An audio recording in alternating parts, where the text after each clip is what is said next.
Hello, welcome to the second edition of Perspectives on the Journey. It was 4 years ago, back in 2017, that we recorded the first session. It was part of an online leadership course focused on the future.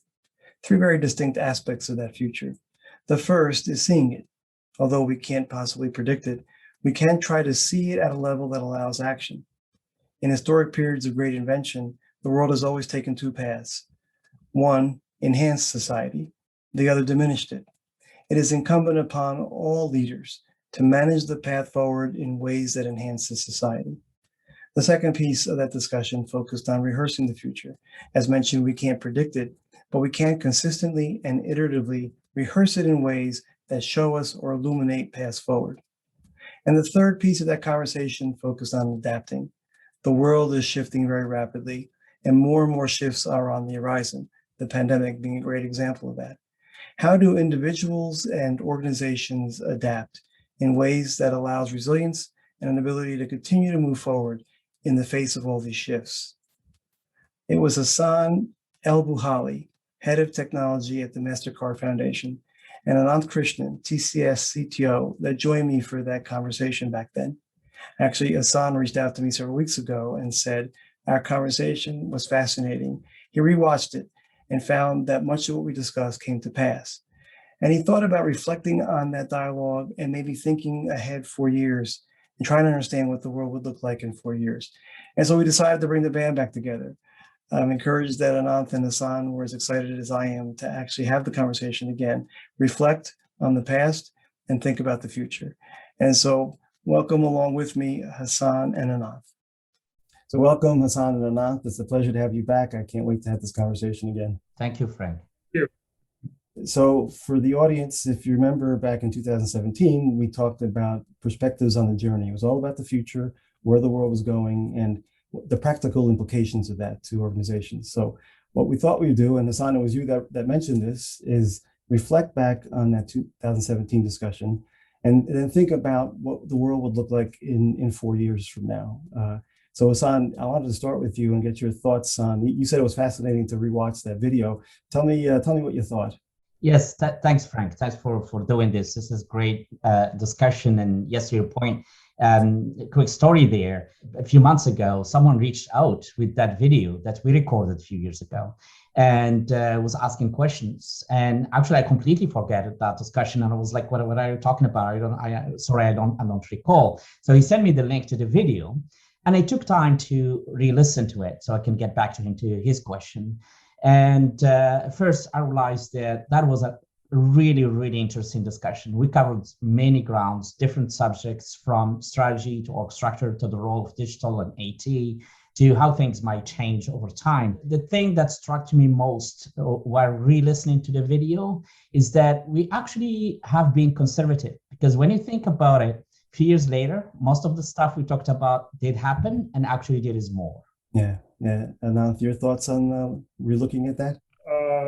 I know I didn't forget about it. I knew that we had done this. And when I went back and looked at it, I said, boy, we did a good job.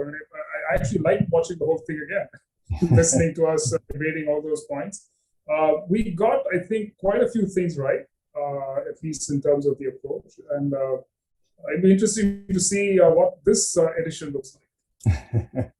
So maybe we can focus a little bit on that video in terms of what it is that we did get right. I mean, clearly, if I looked at the past discussion, ecosystems have become a much bigger discussion, and the platforms that support them is clearly a dominant discussion.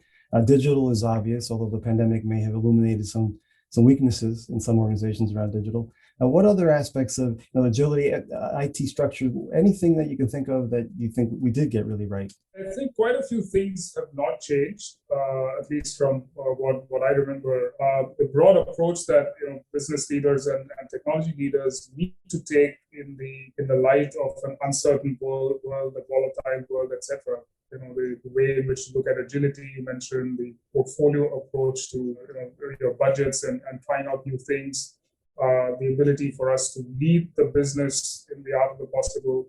I think those are pretty much there. What I think we did not get right, certainly we didn't predict the pandemic or the acceleration it caused in technology adoption in many cases, or the tragedy that it's caused in a larger context. Yeah. We certainly missed that, and I don't think anybody could have done that in some way.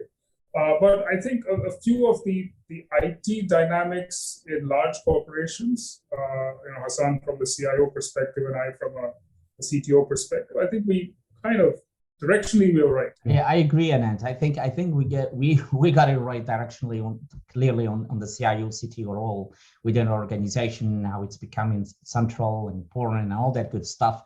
The agility, the need to execute faster in an agile way. This is back then was still early days, while today it has become mainstream. Personally, the thing that I think was underestimating is how these business models, the new business models like platform business models, have taken over the world. And I don't think we talked about that much back then. We've seen them coming. We were talking about the ecosystems, the idea of the need to rethink the business models. But back then, I think it was quite maybe too innovative to take that way, that digital may lead to transformation of a business model, even in traditional industries, let alone, B2C or retail or banking, this type of things. And fast forward 4 years later, actually that thought, I think, is more profound and pronounced, and the place that these new business models are taking over in the economy and in the business discussions is a lot louder and more important than we thought it would be. Okay, well, let's shift our focus to the next 4 years. And we're going to structure this the same way we did our last discussion, 3 big pieces: seeing the future, rehearsing it because we can't predict it, and adapting to the inevitable shifts that the world throws at us. So let's start this conversation with our eye toward 2025 on seeing the future. Clearly, foresight is a critical piece of any leadership dialogue. And the pandemic, if it's shown us anything, it's that uncertainty and the unexpected is something we should expect. So what do we think will happen in terms of our organizational ability to drive foresight, to understand the future in a way that allows us to act upon it, and constructively actually guide the future? So Anand, let's start with you this time. What are your thoughts on the seeing piece of this conversation? So Frank, if I reflect back on the 4 year ago scenario for the same question that we had discussed, a few things have not changed. From my perspective as CTO of TCS, I'm still looking at the world and the future with 2 lenses. One, for TCS itself, we're a large global corporation in technology. So I have to foresee what kind of future lies ahead of TCS and advise our business leadership, our board, and our stakeholders on what the art of the possible is. So that's part A of the foresight. And the part B of the foresighting is that we are a technology company, we are in consulting and services and products. A lot of our customers look to us as well to say, guys, what are you seeing? And therefore, that responsibility to say, all right, if you're a bank, this is what the art of the possible is. If you're an airline, if you're a retailer, if you're a automotive manufacturer, this is what the industry trend out. That part, I think, also is pretty much the same. My eyes and ears are pretty much the same as well. I mean, I indicated that I, certainly have multiple inputs. Our own research teams, TCS Research, is a fairly serious endeavor. They attend all the academic conferences, they write papers, they partner with universities, et cetera, et cetera. The startup ecosystem that we have, the strategic partnerships with the big hyperscale cloud players and every other tech player there is, all of those keep giving us inputs. The analyst community, for example, is very valuable in giving us their perspective of market views and so on. I mean, you and your team are a fantastic input to our planning process as well. I think the look ahead 4 years is going to be influenced by a couple of things. Back then, I had said that the selfie customer is going to be influencing our thinking a lot. A selfie customer being shorthand for everything digital and the here and now. I think in the next 4 years, the post-pandemic customer is going to influence our thinking. I think the amount of focus that we'll all have on touch-free experience, safety, trustworthiness of anything that we do, all of that will be important. The pandemic has also triggered, I think, an enormous focus on resilience, which is partly manifested in today's world by everybody going to cloud and many of their business and technology functions. I think that's going to continue into the next 4 years, and that's becoming a big part of my foresighting. We will talk about adaptability and all its dimensions, but I think the adaptability in the ecosystem, I think, will play in the future as well. But I think the big thing that I'm picking up on all sensors is that there is a fundamental rethink of many different industries and perhaps even at a larger societal level of what we in TCS are calling purpose. And what are we doing this, and why are we doing this? Why do we exist? Very existential questions. And those are driving both business strategy and consequently the technology strategy. Right? So this is something which did not exist at all 4 years ago. Today, it's there in every conversation with every different stakeholder. Looking back, TCS Tata, we have our purpose statement, right, which says, building greater futures with innovation, collective knowledge. Boy, that's relevant for today. Building greater futures in today's world, that's very apt, and perhaps for the next few years, and then using innovation, collective knowledge, which is who we are. So I think that's the sensory input, if you will, from the pure tech perspective. And here perhaps we could debate it a little bit, Hassan. All the suspects, AI, 5G, cybersecurity, cloud, API ecosystems, automation are going to be big in the next 4 or 5 years. They will drive experience, they'll drive the ecosystem models, they will drive the safety and stability and resilience, as I said earlier. Long shots, I've moved forward my quantum timetable. It'll probably start becoming meaningful in the next 4 years. And another long shot that I've moved forward is the way in which we write, manage software itself. I saw the GPT-3 demo.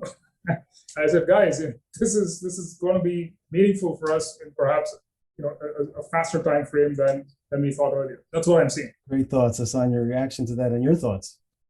Well, listen, yes, your question, Frank, is so large, by the way, that we can cover it from different angles. But let me give it a try there.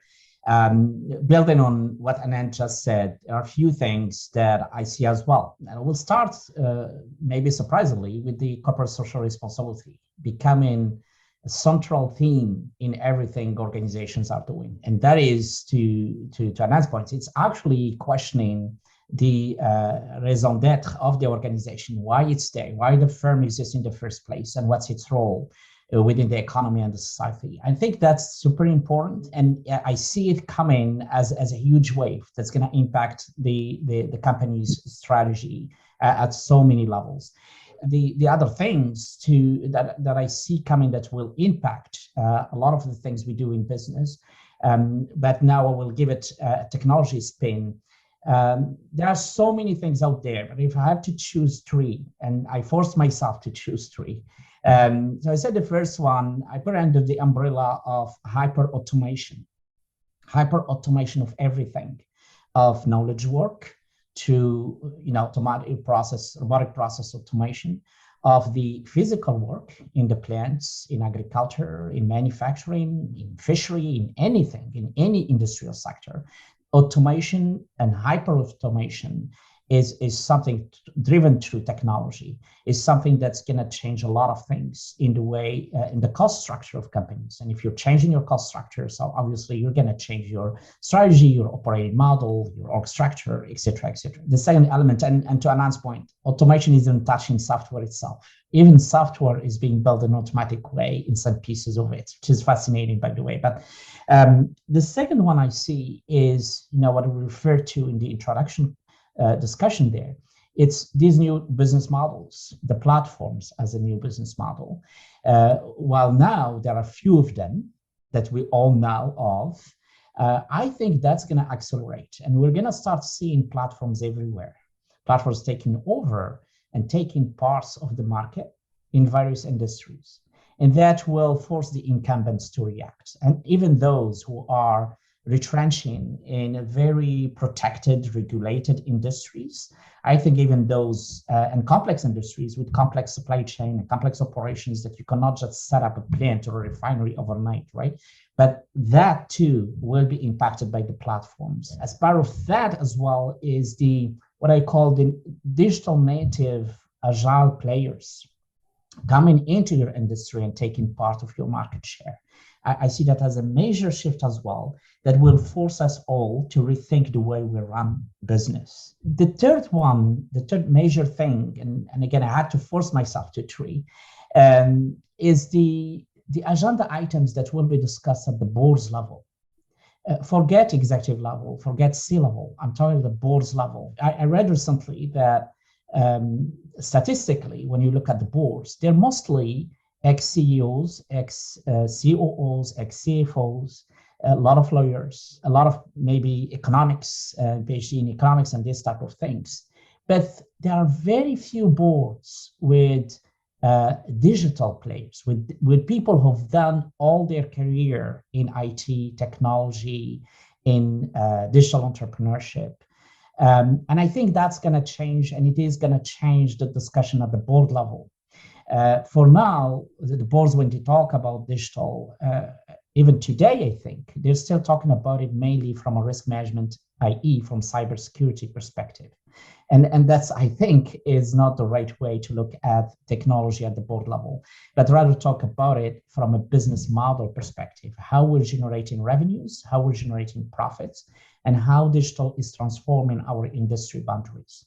So I had to choose these three. And when you look at these three as big players and big differentiators on how things would be done and how business would move forward, then you start thinking, okay, so how do we react to that as a business? And how can we, what ears and eyes we need to react to that?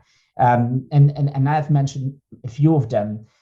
Nobody knows everything these days, given the complexity and the speed of change. No matter how smart you are, you just cannot get it all. The level of complexity and the level of dot connecting you need to understand what's happening is, I think, at a point that's beyond human brain capacity to absorb and address. So there will be a need, clearly more than ever, to talk to consultants, to consult with others who work with other industries, who see what's happening in the market over there, to build a view and perspective on how to move forward. I like the piece about consultants having a career. but seriously, I think the take, Hassan, that you sort of is, I think, very, very aligned with what I'm seeing and hearing as well. The top three things that you've articulated, automation. In TCS, we started with a mindset which we call machine first. And seriously asking ourselves the question, can we give the machine the first right of refusal for a particular task? And if it can be done by a machine, free up the human being doing the task and give it to the machine, and then the human being will move on to higher tasks. I think that sort of mindset is now not just in IT and data center management and applications management and so on, but it's pervading across a whole range of capabilities across industries. So totally with you. On the ecosystems, I'm sure we'll have more to say, but the fear factor in boards, and then linking it to your third point, that boards are now getting more and more tech savvy. In the last, year and a half, Frank, you've been there. I've addressed so many boards of our customers and so on. They are looking for these kind of answers from, I guess, from consultants, from their own CIOs and CTOs and everybody else to say, what is the art of the possible? And that ecosystem play, the platform play, and the digital play is going to drive corporate thinking over the next 4 or 5 years like nothing we've seen before. It's an acceleration.